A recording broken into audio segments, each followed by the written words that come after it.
All right, people, welcome back to my channel. So, in today's episode, we have this young, beautiful lady right here who had a good relationship with her father growing up, but unfortunately, that had to go down the drain because, you know, the dad woke up and decided to have a second wife, and the first wife wasn't having it at all. And he told her that if you don't want this sort of lifestyle, if you don't want me having a second wife, if you're not in agreement with me bringing in a second wife, you might as well pack your things and leave. And that's exactly what happened. And that has affected this young lady to the point where she has grown up. She has seen the um, issues unfold between her parents, and she has grown up to become a human rights activist. Okay.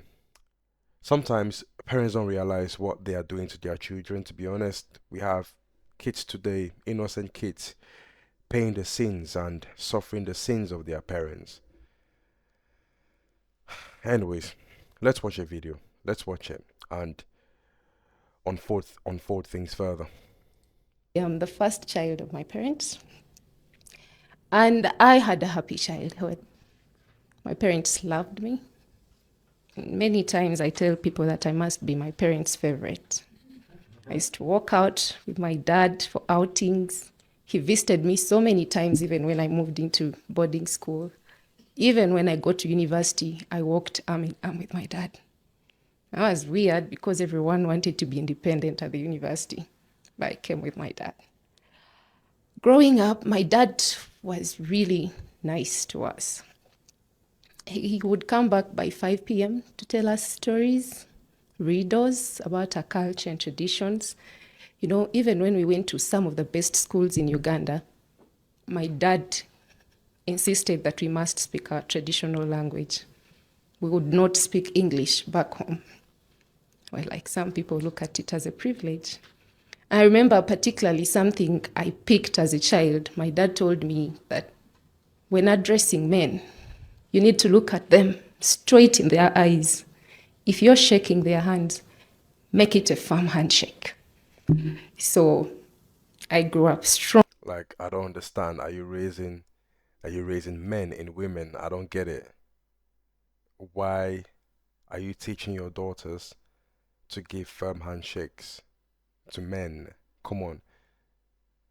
She's a lady, and ladies are supposed to be soft handshaken. I've tried a firm handshake with a woman before, and all I could keep hearing all my days. What is wrong with my English today? What I could keep hearing was, "Ouch, ouch." That's all I could keep hearing every single time. They are so fragile, and even if they are tough, they can be tough at times. Some ladies out there are strong, but they'll rather come across as fragile because they are a lady. So I don't know why you're teaching your daughter to give firm handshakes to men. Are you raising men in women? Anyways, Strong and firm and confident at quite an early age. However, my world changed when I was about 9 or 10.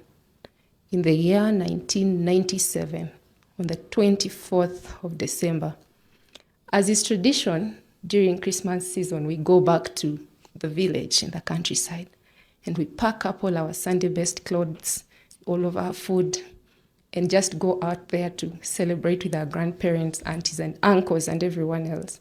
So it's a really good time because as a child, you're looking forward to playing and learning new games and sharing what you learned from the school year and your report cards, and get all of these applause from everyone. So when we got in the village, towards the evening, we were supposed to go and join the rest of the extended family for dinner and also go through what would be happening on the 25th, at what time we would take breakfast, go to church and all. And I heard from some of my cousins that my dad was going to introduce a new mother to us. Please understand that polygamy is legal in Uganda, and some of my relatives had several wives, but not my dad. And you also need to understand that my dad was relatively wealthy. But my mom had 5 girls. He needed an heir. Now I understand. And this is a very common issue in Africa. There are a lot of beautiful marriages right now in Africa that got destroyed because the man is looking for an heir to his throne, and that heir has to be a man, a male, a boy. Okay, so the females are so underlooked, to be honest, because there is this notion that you're marrying your daughter into another family, right? So your daughter marries into another family and she takes the name, um, the man's family name, bear his kids, blah blah blah. So, but a son keeps your family name, right? So whatever happens to your family, your wealth, because you have that son, you transfer everything to him and it stays within the family. Your family name, your wealth, everything stays within the family. So sometimes when you look at the Western world, right, if listen, if someone has got his assets, if his kids or her kids can't even are not showing potentiality of being responsible enough to take care after their assets, they'll will it to someone that has the capability of taking care of their assets. Or if the son is not taking care of it, but if the son is not, being responsible, but the daughter is responsible, they give it to their daughter. As simple as that. So in this Western world, even though I hear stories of things like this, but it's not common in the Western world. But in Africa, it's very common. A lot of beautiful marriages have destroyed because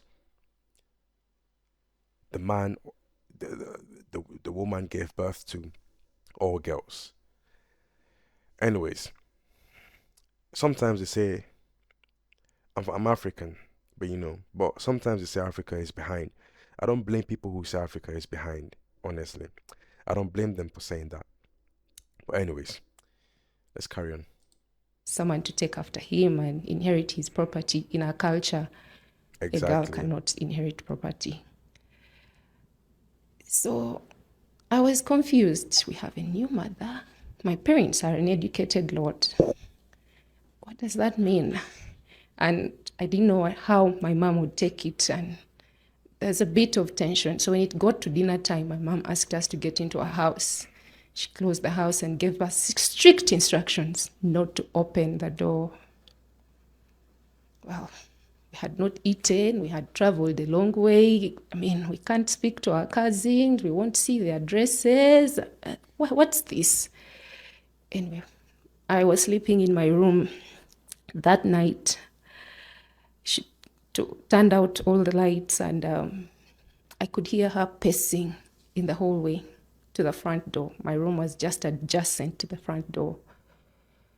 And I was wondering what's going on. But anyway, I could brush it off and be like, okay, my mom is born again. She is a very radical Christian. So she was, in my opinion, I thought she was praying and casting out demons, or, making sure that the other lady does not make it to our doorstep. Faith in action, strongly doing that. So I kept wondering what's going on, but my baby sisters went to sleep. And I just kept hearing her moving in the hallway. Well, eventually, at about, I think, a little after 9 p.m., my dad and his army of brothers, he had lots of them because my grandfather had about 6 wives as well. So there were very many brothers. They Exactly. came towards our home with their new wife. I think they were escorting him to usher in his wife into the home. And when they approached the front door, my dad pounded the door. Open the door! He started screaming. My mom was quiet. In the dead of the night, everyone is quiet. And I was wondering what's going to happen. Open the door, he kept screaming. No sound. So his brothers joined in, screaming, Joy, open that door! Open that door! She couldn't open. Then he moved to my window, my room, and tapped and called out, Prima, Prima, can you open the door? So I got up and went to the door. And just as soon as I was about to clutch the doorknob, my mom shouted, Prima, do not open that door. I I was understand this mortified. young lady. I perfectly understand this young lady. I've been in that situation where, ah, it's tough. It's tough. I've been in that situation where dad said go, mom said don't go, and I'm standing there. Who do I listen to? Do I listen to my dad or do I listen to my mom? Well, if I, okay, who is, hmm, who do I benefit from the most? Anyways, mom gives me food, dad gives me allowance. Hmm, what do I do? And I don't know. I just ran away. I just ran away. I was a little kid. What do I know? I ran away. It's a difficult situation that they put you in. Sometimes these people use you to their advantage, you know. These parents, fam. Sometimes they use you to their advantage. Anyways, I didn't know what was out there, for it was dark, and my mom was tough, and a bad cop in the home. If I did anything, I wasn't sure what was going to happen to me. And I didn't know what was happening to my dad out there. So I was just stuck and confused between the door and my parents exchanging a course. Well, my dad had the shout at me from outside, and alongside his brothers, they burst into the door and broke it open and got in. And they had a very bitter exchange.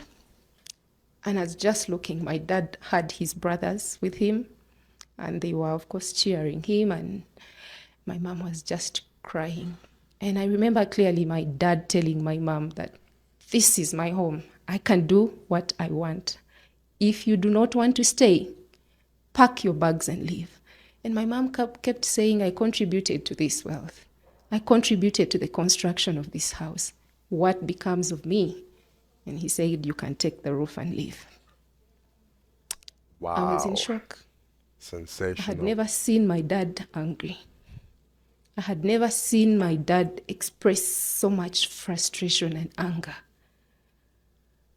And the next day, we packed our bags and left. He didn't come after us.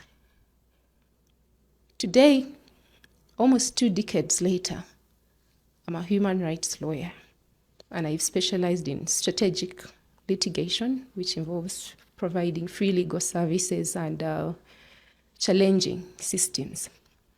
I looked at the system of patriarchy and how it envisioned women in our community as less than the men, as having men being entitled and the men not. So I have devoted my work and I think career what she was meant to say is the men being entitled and the women not entitled. Let's carry on. towards supporting men to get women to access justice in our community. Thank you. Nice. Nice. Listen, I'm sure that her father was actually influenced by his brothers, sorry, because he is from a home of a father that had multiple wives, and those multiple wives gave birth to multiple children, and amongst those multiple children were multiple sons. So her father marrying one woman, 5 kids, all girls. I'm sure, listen, maybe they didn't even want up to 5 kids. Maybe. Maybe they wanted 3 kids. But because they kept trying and trying and trying and boys were not coming, but girls only, I'm sure that his brothers infiltrated his mind and convinced him to marry a second woman. Listen, I don't know how this XY chromosome things works, but I think it is the responsibility of the man to deliver his sperm into the woman, and by sperm I mean rich sperm to the woman, so that so that she can give birth to the child. Sorry, to a male child. I'm not really good at this biology thing, but the last time I checked, I learned of XX chromosomes and XY chromosomes, and the XX chromosomes is the girl, and the XY chromosomes is the boy. But for the XY chromosomes to take place, it has to be the man's responsibility to deliver the XY chromosome. Please help me in the comment section. I don't, this biology thing, man. I didn't like science. I was a fan of arts and business. I don't like sciences, but yeah, that's my crooked um, knowledge on that. It's the man's responsibility to provide the rich sperm that's going to go and fertilize the woman's egg to produce a male child. All right. And this man indeed had built wealth with the woman, with his first wife. Unfortunately, it's sad how